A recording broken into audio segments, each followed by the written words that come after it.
In extremely bright conditions back on Lough Corrib, Roy's experience tells him never to give up on these dog days of summer. There is always a chance of a large fish.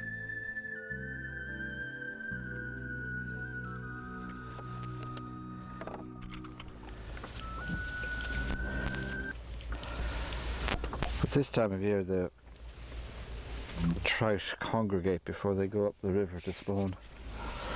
They tend to, the bigger fish sometimes hold up with the grills. There's a shallow just ahead of us here where I know there are grills. So there's always the opportunity of catching a good trout, even in these difficult conditions. And when it's so bright, one of my favourite flies is a daddy longlegs.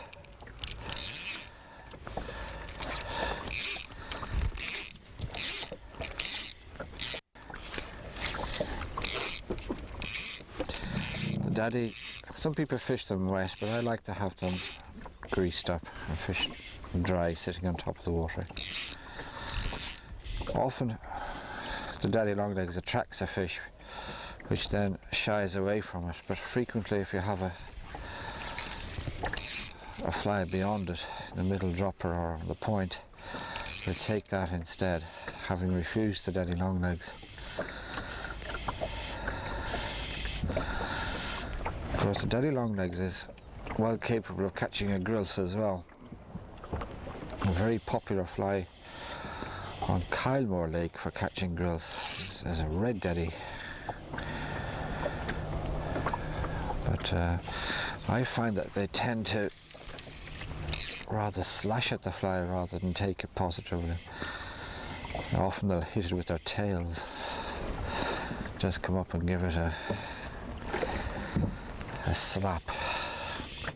I think that the grills become, especially on individual small shallows and rocks, become quite territorial. And it's the aggressive nature at this time of year which causes them to get caught. They certainly can become quite possessive of a lie in the lake, just as in a river. And once you get to know where those fish are lying, then the opportunity to catch them by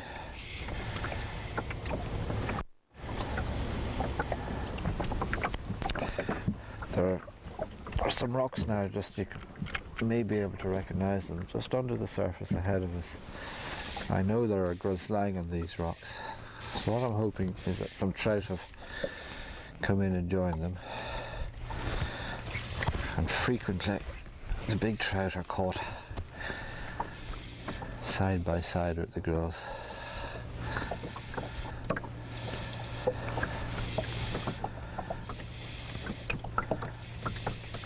These are not feeding fish in my opinion, they're fish that are holding up, waiting to spawn, quite aggressive in their nature.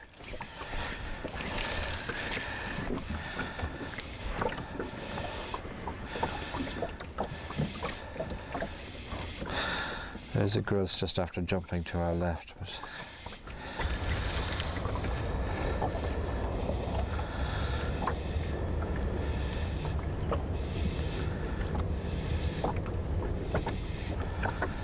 as you can see, this water at the moment is not very deep. It's only about 3 or 4 feet deep.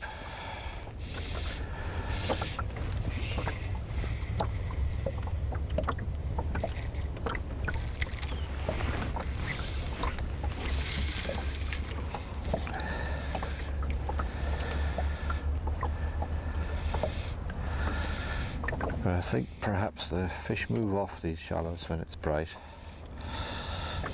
We'll still occasionally catch fish on them, but small fish jump there ahead of us now. Oh dear. The ideal conditions for salmon fishing require an overcast sky and a large rolling wave. In fact, it's often said of Corrib that the rougher the conditions, the more likely you are to hook a salmon or a grilse.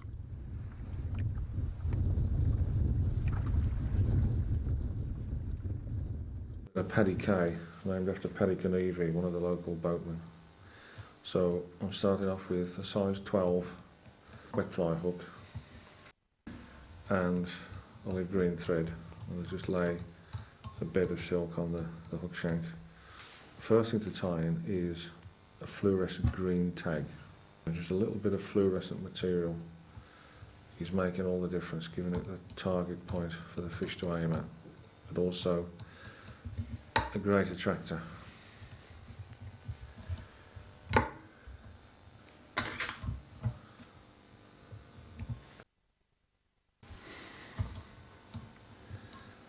And the next element is golden pheasant topping. Tie this with that upturned curve.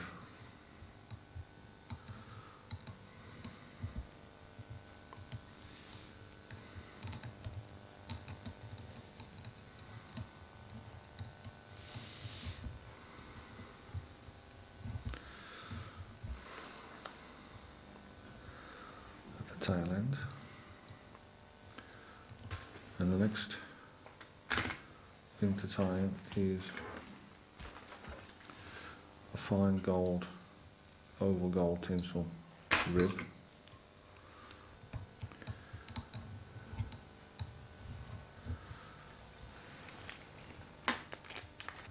Then the body is golden olive seal's fur, as with the normal golden olive.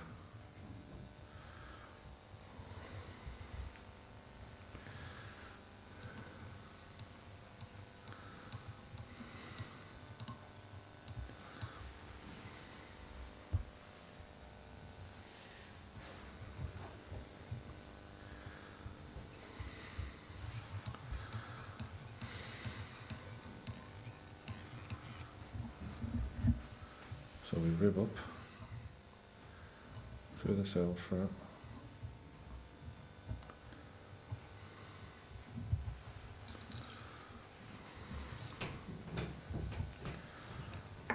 Then the next element is a cinnamon coloured cock tackle.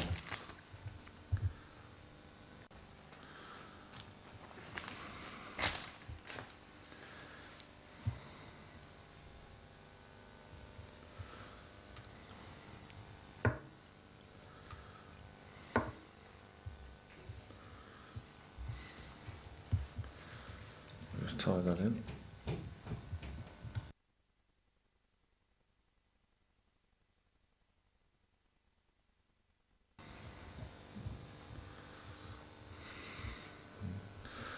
Let's just stroke these fibres down. And the last thing to tie in is a wing of bronze mallard. We just offer that up to the fly.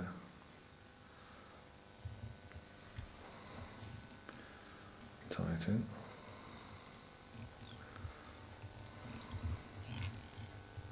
And just look at it.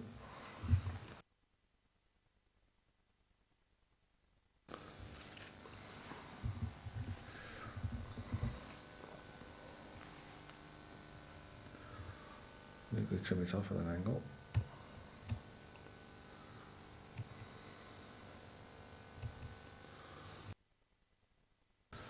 Build up a little head.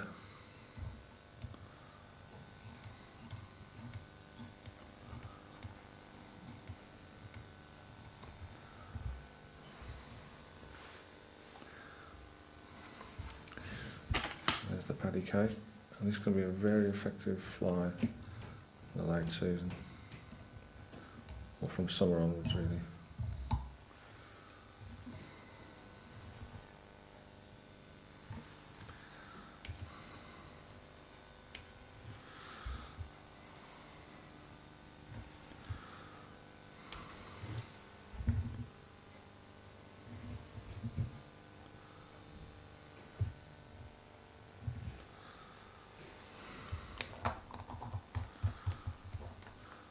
Paddy cake.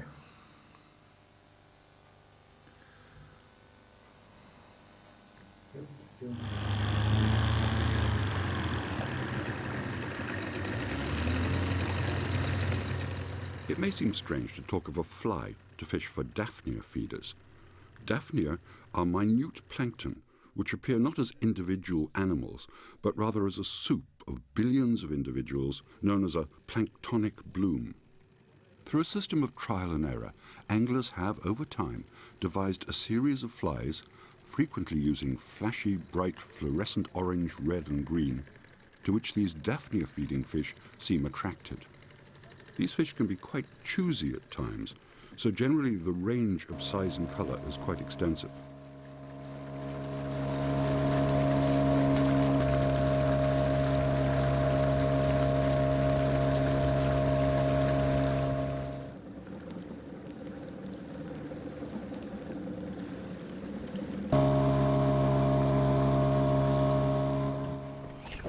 Well,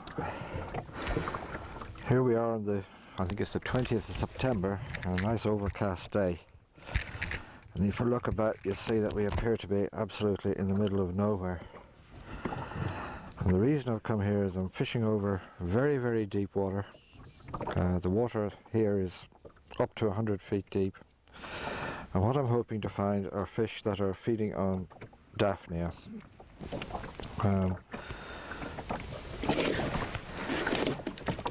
The conditions appear to be reasonably good for Daphnia fishing. It's been dull since dawn, it hasn't had any sunshine, and hopefully the Daphnia is relatively high in the water column.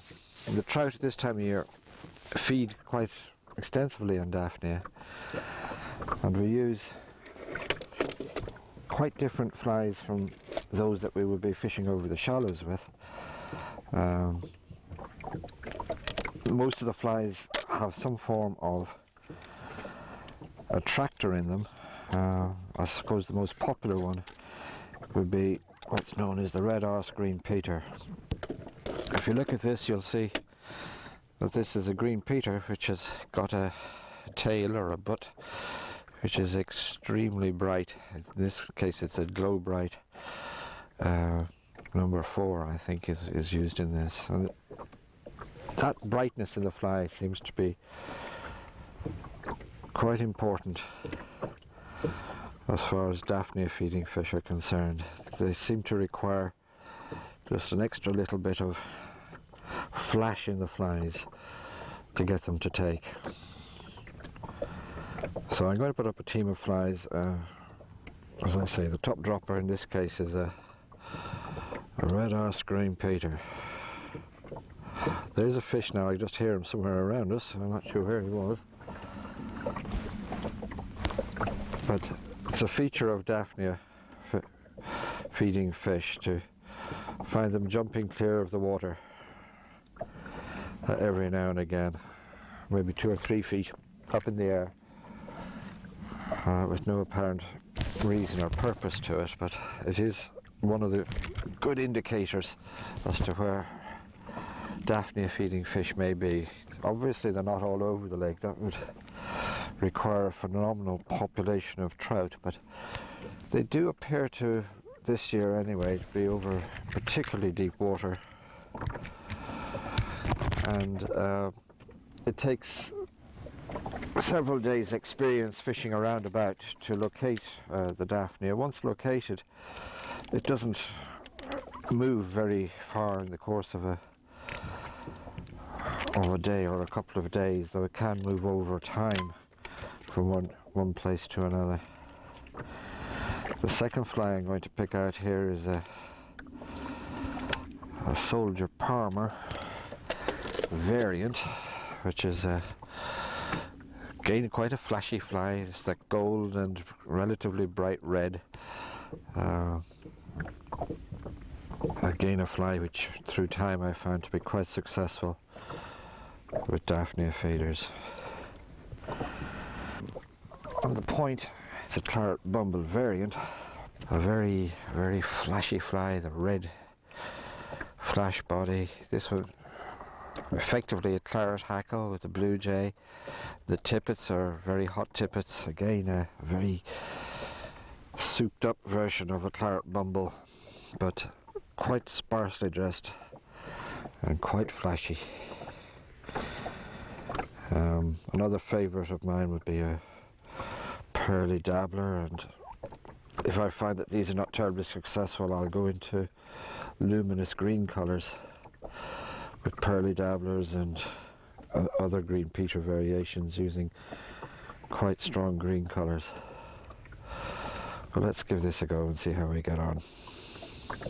Many people will say that the Daphnia is an indicator of water enrichment. It's hard to know. I remember many years past locating fish over very deep water, but not really appreciating exactly what was going on. The top fly here I have partially greased up.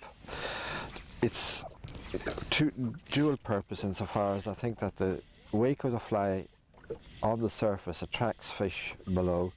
They may not necessarily come and take that fly, but are then attracted onto the following flies. Remember, these fish, unless you actually see them on the surface, which can occasionally happen with Daphnia, but normally it will be a couple of feet down where these fish are.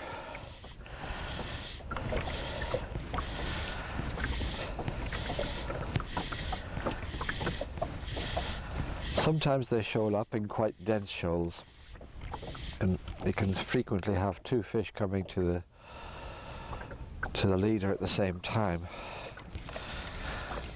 Though it's not something this year now I have found so much. The fish seem to be coming more individually, but obviously when you're fishing open expanses of water which are rather featureless, it's important to keep your bearings and see where you are. And you know, if you're not moving fish in one place, move a couple of 100 meters one direction or another. And it's very important once you do hit fish feeding on Daphnia that you take your bearings so that you can come back to that spot. I've got a bearing now with the bridge back in Inishduras and the gap in the mountain. This is an area that's proved successful last week. Now it's been a couple of days since I fished here, so a little bit of trial and error going on. And also I'm in a line between Inchigill Island, which is ahead of us, and Cleenalone, which is behind us. And we're virtually halfway between the two islands.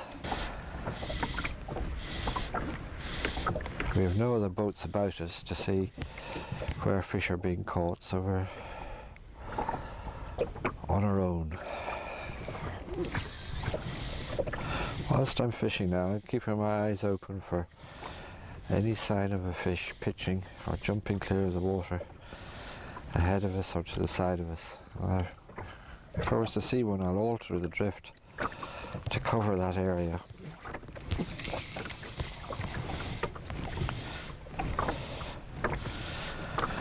Frequently with Daphnia fishing, fish will come and boil at the fly and not touch it. So yeah, when that happens, it sometimes pays to speed up the retrieve rate and cast again. Once I've fished an area without success or without seeing or moving a fish, I'll be fairly quick to move to a different location.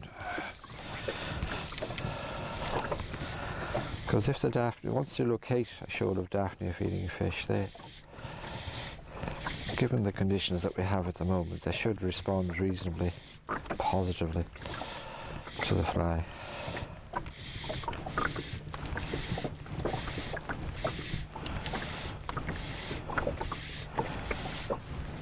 There we are. Oh dear, oh dear.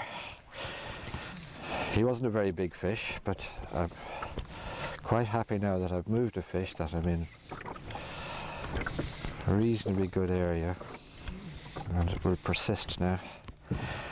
That fish is probably over 100 feet of water. He came for the floating fly on the top dropper.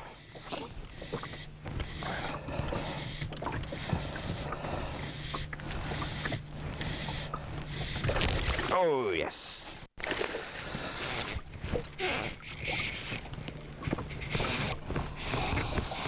Well, again now, as I say, I was quite hopeful when I saw the other one rise that there'd be another one about. And certainly that's paid off. Not a big fish, but these fish are quite interesting insofar as they're fish that I believe spend nearly all their time in the deep, and they develop an almost Sonahan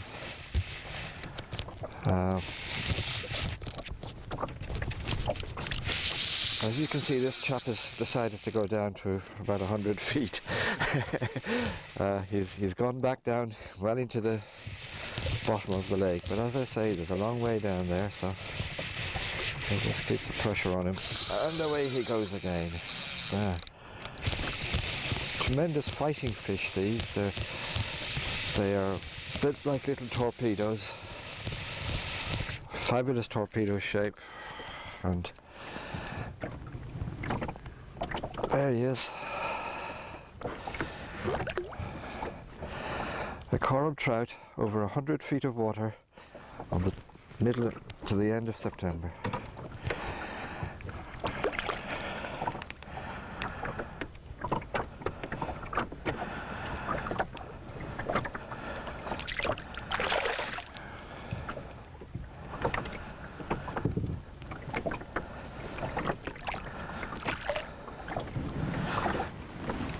And he's taken that top dropper.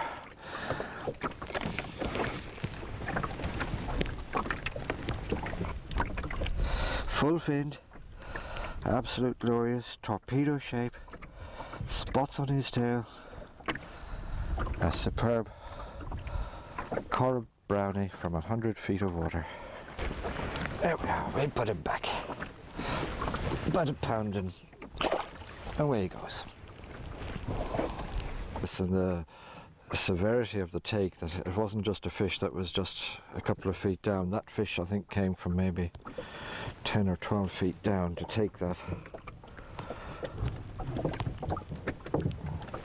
There are days when it's very enclosed and quite dark overhead that you'll actually see fish feeding on Daphnia finning about right on the surface. When you see that, it's a red letter day. It really can be very, very exciting fishing. Frequently there are a lot of very small fish, but nonetheless great sport.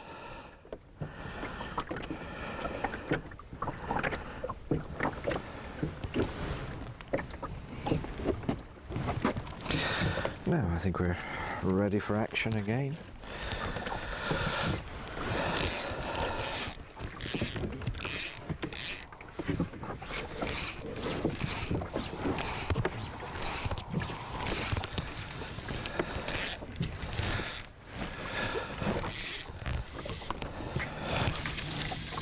Oh, there's a fish now. I just lined him. I just mentioned about fish feeding on top, and that fish was a big fish, a good fish, which unfortunately I just lined with the fly line.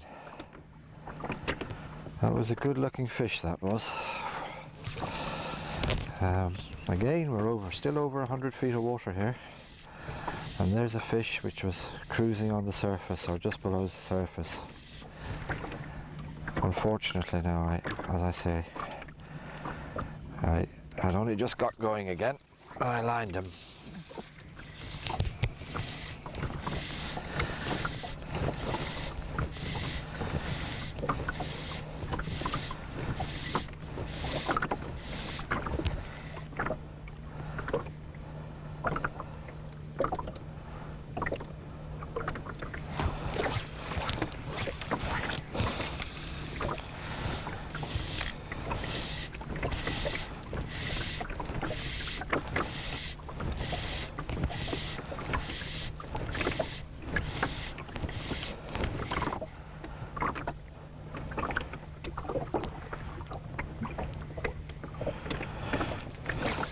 Because you're fishing over deep water, whilst in a big wave you will get fish to take quite close to the boat.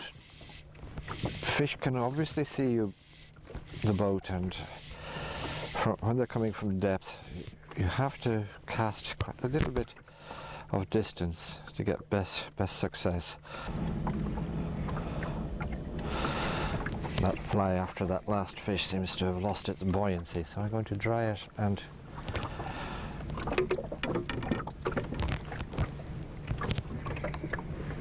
get it coming along the top again.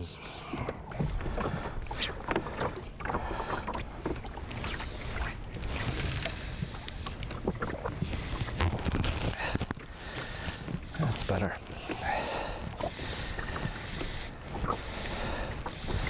It's making a bit of a disturbance as I retrieve it across the...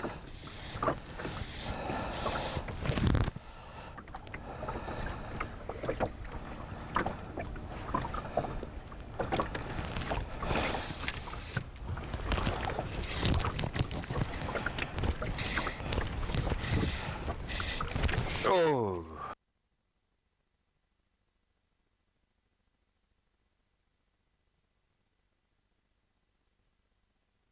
Again, that was to a different fly. Should have had that fish really. Just gave him a little bit of time because he took the fly dry, but he's still there. Again, we're still over 60, 80 feet of water here. That was a nice fish as well.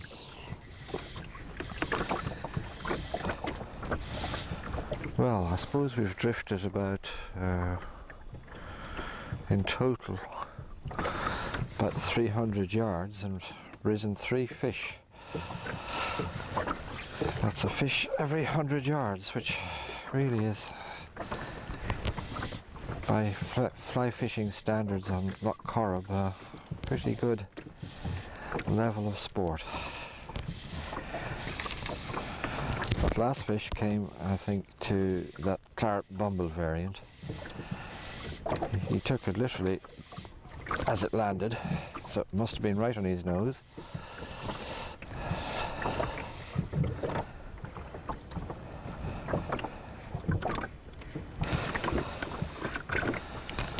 A lot of people find this type of fishing, because you're not close to island edges and you're not close to features in the lake. If they go through a period where they're not moving fish, they tend to become disillusioned with it and move off to shallows. But really, at this time of year and the conditions that we have today, you really ought to persevere. It's a question of going back, searching for the shoals of fish, locating them, marking where they were, searching a little bit of new ground at each drift. If successful, well and good. If not, cross it off your list.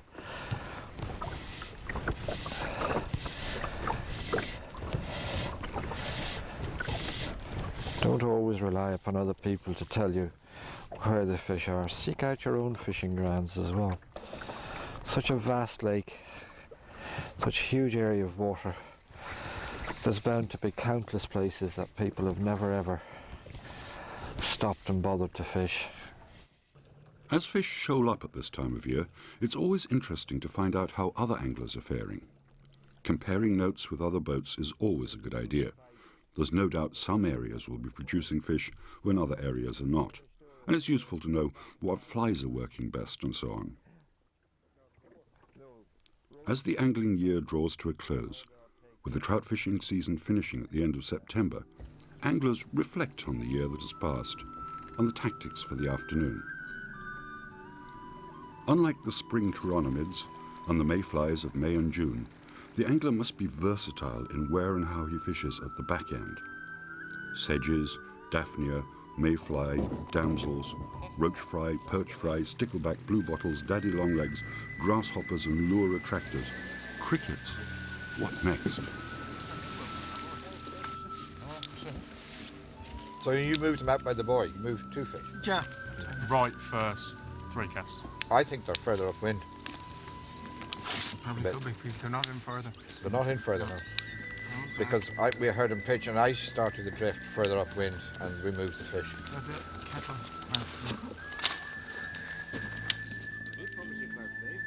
did. Got it, look. Excellent. He was good training. Excellent. You were. Oh, lovely. What to do today? What to do today?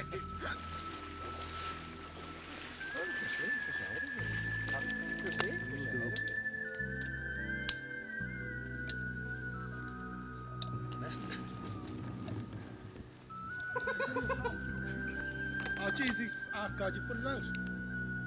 Sure, do you have a firelighter, Dennis? A well-stocked fly box certainly helps. That will keep the fly tire busy through the winter.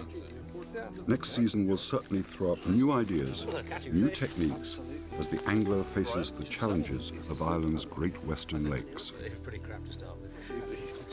Just marginally crap now. Other videos in this series. In Corrib Seasons Part 1, Spring, join Roy as he introduces us to the chironomid hatch known as the duck fly. He describes the tactics, techniques and boatmanship required for success.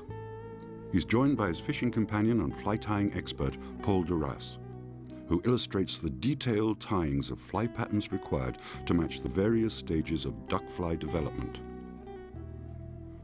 In Part 2, Summer, they demonstrate the intricacies of fishing the olive and mayfly hatches, from nymph fishing to emergers, wet fly and dry fly. This most popular time of year provides the angler with the ultimate challenge.